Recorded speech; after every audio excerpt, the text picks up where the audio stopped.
भायखळा विधानसभेच्या निवडणुकीत यामिनी जाधव यांचा मनोज सामसुतकर यांनी 31,361 मतांनी पराभव केलेला आहे। त्यानंतर आहेत संजय रायमुलकर।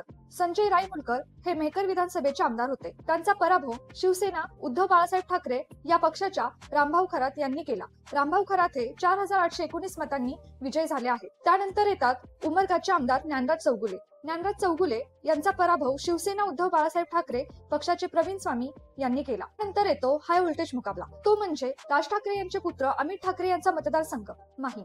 या मतदारसंघात एकनाथ शिंदे यांना साथ देणारे सदा सरवणकर तर शिवसेना उद्धव ठाकरेंकडून महेश सावंत रिंगणात होते। यात महेश सावंत यांचा 1,316 मतांनी विजय झालेला आहे। त्यानंतर येतात शहाजी बापू पाटील। शहाजी बापू पाटील यांचा पराभव शेकाप पक्षाचे बाबासाहेब देशमुख यांनी केला। हाही मुकाबला तिरंगी होता।